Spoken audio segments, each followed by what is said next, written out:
Baik, sebelumnya, Assalamualaikum warahmatullahi wabarakatuh.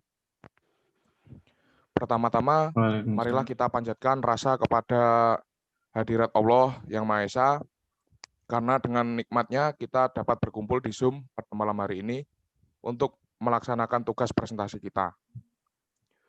Dan sholawat serta salam semoga tetap tercurahkan kepada baginda Nabi Muhammad SAW, karena berkat adanya beliaulah kita bisa beralih dari zaman jahiliyah menuju zaman yang terang benderang ini. Baik, sebelumnya saya di sini sebagai moderator ingin memperkenalkan diri saya terlebih dahulu. Nama saya Lamakbar Adijatmiko dari Prodi Budidaya Tanaman Perkebunan. Dan saya ingin memperkenalkan teman-teman saya. Yang pertama yaitu Mas Galih Muhammad Zulfikar, yang kedua Mas Himawan Dava Harsantio, yang ketiga Mas Januar Luki Prasetyo, yang keempat Mas Krisna Ageng Prawira, yang kelima Mbak Vita Risti Amanda.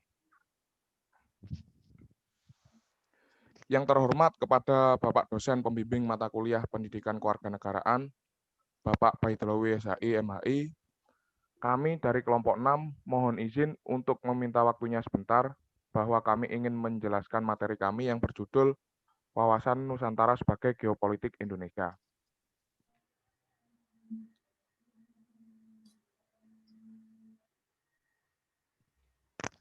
Pokok pembahasan kita yaitu yang pertama, pengertian wawasan Nusantara sebagai geopolitik Indonesia. Yang kedua, wawasan Nusantara sebagai ruang hidup. Yang ketiga, penerapan geopolitik di Indonesia. Yang keempat, unsur-unsur dasar wawasan Nusantara. Yang kelima, penerapan wawasan Nusantara dan tantangan implementasinya. Wawasan Nusantara sebagai geopolitik Indonesia.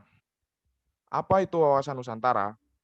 Wawasan Nusantara merupakan sebuah cara pandang bangsa Indonesia terhadap rakyat, bangsa, dan juga wilayah NKRI sebagai satu kesatuan politik, ekonomi, sosial, budaya, dan pertahanan.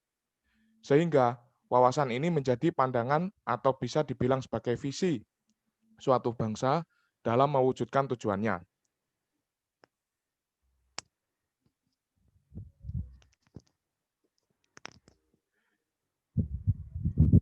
Untuk peserta yang berikutnya bisa menjelaskan materi yang kedua.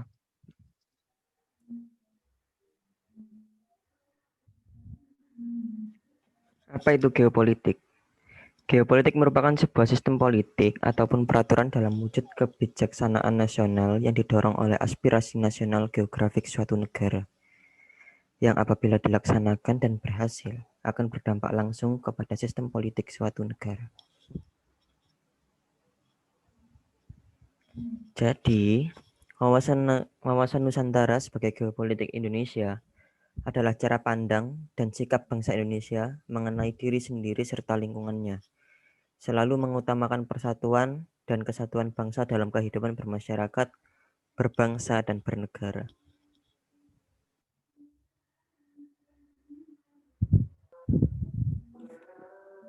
Mengapa wawasan Nusantara sebagai wilayah ruang hidup? Negara Indonesia memiliki unsur-unsur kekuatan sekaligus kelemahan. Bangsa Indonesia perlu memiliki prinsip-prinsip dasar sebagai pedoman agar tidak terombang-ambing dalam memperjuangkan kepentingan nasional untuk mencapai cita-cita dan tujuan nasionalnya seperti wawasan Nusantara. Kepentingan nasional yang mendasar bagi bangsa Indonesia adalah upaya menjamin persatuan dan kesatuan wilayah, bangsa, dan segenap aspek kehidupan nasionalnya. Karena hanya dengan upaya inilah bangsa dan negara Indonesia dapat tetap eksis dan dapat melanjutkan perjuangan menuju masyarakat yang dicita-citakan.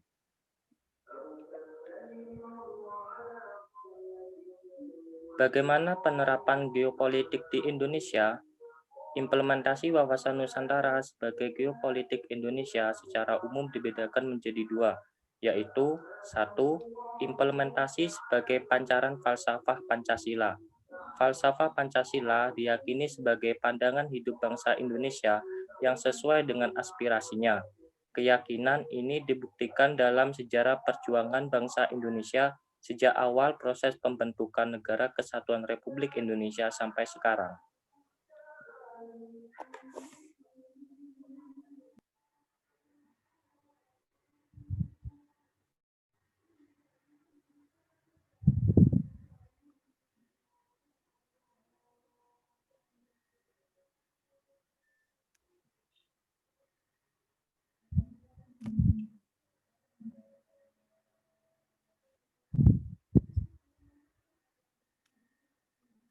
Yang kedua,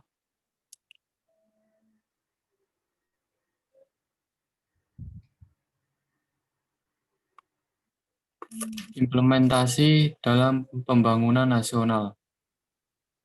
Implementasi dalam kehidupan politik adalah menciptakan iklim penyelenggaraan negara yang sehat dan dinamis, mewujudkan pemerintah yang kuat, aspiratif, dan dapat dipercaya. B. Implementasi dalam kehidupan ekonomi adalah menciptakan tatanan ekonomi yang benar-benar menjamin pemenuhan dan peningkatan kesejahteraan dan kemakmuran rakyat secara merata dan adil. C. Implementasi dalam kehidupan sosial budaya adalah menciptakan sikap batiniah dan lahiriah yang mengakui, menerima, dan menghormati segala bentuk perbedaan sebagai kenyataan yang hidup di sekitarnya dan merupakan karunia Sang Pencipta.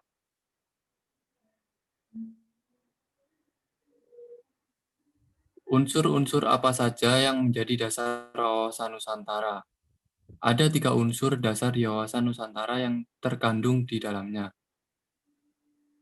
Pertama adalah wadah wawasan Nusantara. Unsur dasar yang satu ini memandang bahwa wilayah lautan lebih penting daripada wilayah daratan, sehingga muncul beberapa konsepsi sebagai negara kepulauan mempunyai banyak pengertian. Arti klasik yakni memusatkan perhatian pada wilayah lautan dan arti pengembangan yakni mengeksploitasi secara berlebihan. Kedua adalah isi. Dalam unsur ini, wawasan Nusantara mempunyai 2 bentuk komponen. Pertama adalah cita-cita bangsa negara dalam pembukaan Undang-Undang Dasar 1945. Kedua adalah asas-asas kesatuan dan pemerataan, yang di dalamnya diwujudkan dalam berlandaskan berbangsa dan bernegara yang mempunyai kekuatan batin. Faktor yang mempengaruhi perkembangannya adalah budaya, agama, tradisi, dan lingkungan hidup. Unsur tata laku yang kedua adalah tata laku lahiriah yang merupakan kekuatan kata serta karya perbuatan. Hal tersebut akan terwujud di dalam tata perencanaan, tata pengendalian dalam sebuah proses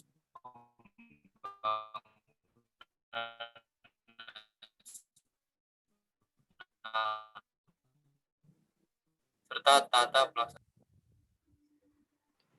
Apa saja penerapan wawasan Nusantara dan tantangan implementasi? 1. Pemberdayaan masyarakat.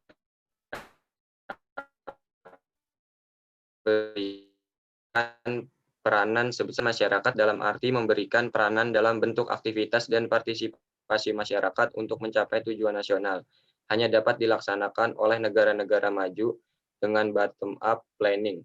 Sedangkan untuk negara berkembang dengan top-down planning karena adanya keterbatasan kualitas sumber daya manusia, sehingga diperlukan landasan operasional berupa GBHN. C. Kondisi nasional atau pembangunan yang tidak merata mengakibatkan keterbelakangan dan ini merupakan ancaman bagi integritas pemberdayaan masyarakat, diperlukan terutama untuk daerah-daerah tertinggal.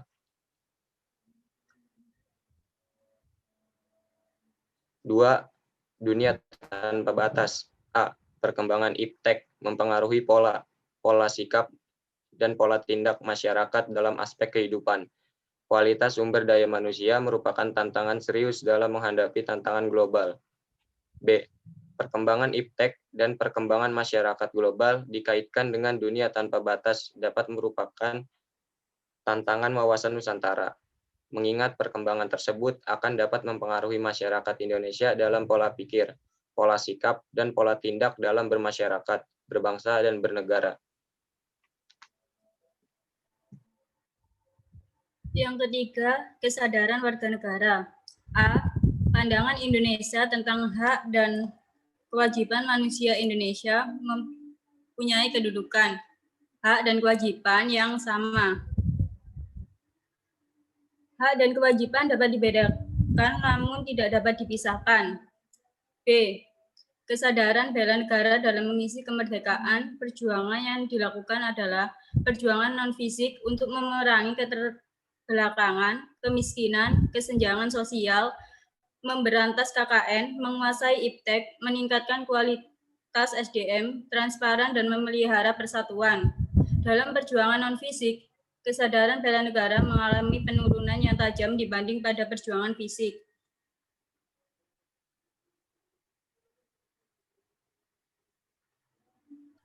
Baik, sekian presentasi dari kami. Apabila ada kata atau kalimat yang kurang berkenan di hati saudara, kami mohon maaf yang sebesar-besarnya. Dan jika ada materi yang kurang jelas, nanti bisa ditanyakan. Kurang lebihnya mohon maaf. Wabillahi taufiq wal hidayah. Wassalamualaikum warahmatullahi wabarakatuh.